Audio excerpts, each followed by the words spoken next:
મિત્રો સ્વાગત છે તમારું અમારા નવા એક ધાર્મિક વિડીયોમાં। મિત્રો રાજસ્થાનની રાજધાની જયપુરથી જોઈને તો લગભગ 100 કિલોમીટરના અંતરે સાંભર કસ્બામાં સ્થિત એવા માતાજી શાકંભરી માતાનું મંદિર આવેલું છે।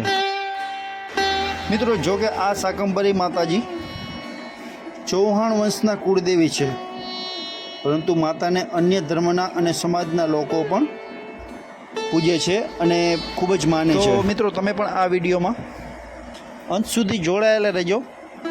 તો ચાલો આપણે જઈએ શાકંભરી માતાજીના મંદિરે, ત્યાં જઈ અને શાકંભરી માતાજીના મંદિરના દર્શન કરીએ અને તેમનો ઇતિહાસ જાણીએ અને ક્યાંથી જઈ શકશું અને તેમનું લોકેશન, બધી જ માહિતી આ વિડીયોમાં મળી જશે।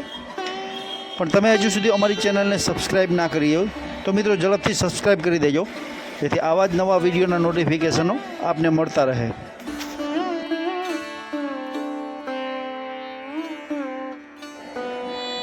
મિત્રો શાકંભરી માતાજીને માતા દુર્ગાનો અવતાર માનવામાં આવે છે।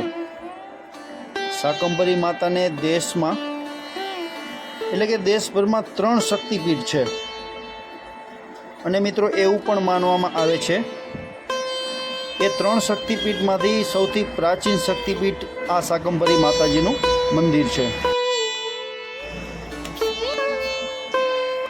મિત્રો આ માતા શાકંભરીની પૌરાણિક કથા વિશે આપણે વાત કરીએ તો એક સમય જ્યારે પૃથ્વી ઉપર દુર્ગભ નામનો એક દૈત્ય રાક્ષસ હતો, તેણે ખૂબ જ આતંક મચાવ્યો પૃથ્વી ઉપર અને આ આતંકથી સતત 100 વર્ષ સુધી વરસાદ પણ થયો નહોતો અને ત્યારે અનાજ અને જળના અભાવથી પ્રજાના મૃત્યુ થવા લાગ્યા।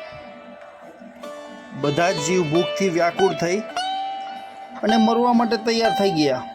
એ સમયે બધા જ મુનિઓએ મળીને દેવી ભગવતીની ઉપાસના કરી હતી અને મિત્રો આ બધા મુનિઓની ઉપાસનાથી માતા દુર્ગાએ એક નવા રૂપમાં અવતાર ધારણ કર્યો હતો અને તેમની કૃપાથી પૃથ્વી ઉપર ખૂબ જ વરસાદ થયો। ત્યારથી આ અવતારમાં મહામાયાએ જલવૃષ્ટિથી પૃથ્વીને શાકભાજી અને ફળની પરિપૂર્ણ કરી દીધા હતા।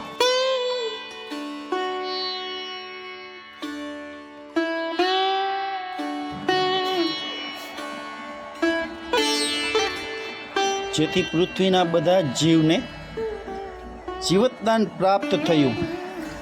શાક પર આધારિત તપસ્યાના કારણે શાકંભરી નામ પડ્યું।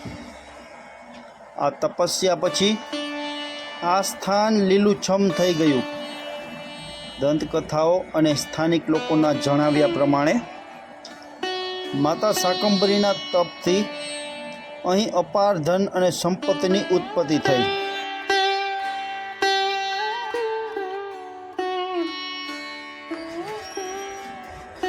સમૃદ્ધિ સાથે જ અહીં આ પ્રાકૃતિક સંપત્તિને લઈને ઝઘડા શરૂ થઈ ગયા।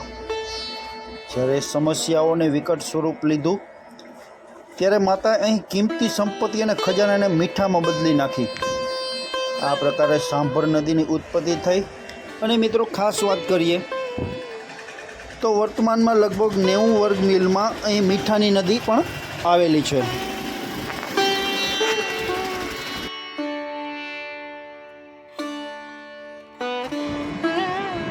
મિત્રો ઉત્તર પ્રદેશના સહારનપુરમાં આવેલું જસમોર ગામ શાકંભરી શક્તિપીઠના લીધે સમગ્ર ભારતમાં ખ્યાત છે। દેવીએ આ જ ભૂમિ ઉપર સતાક્ષી શાકંભરી રૂપ ધારણ કર્યું હોવાની લોકવાયકા છે।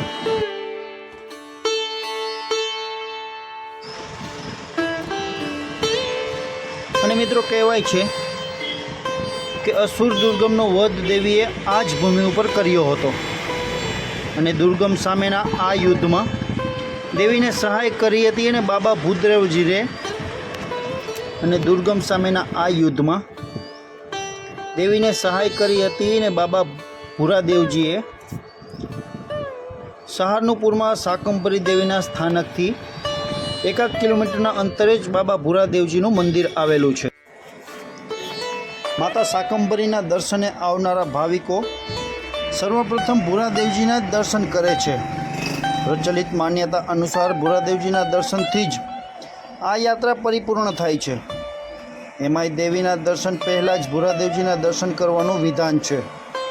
અને આવું શા માટે છે તેની સાથે એક પણ રોચક કથા જોડાયેલી છે.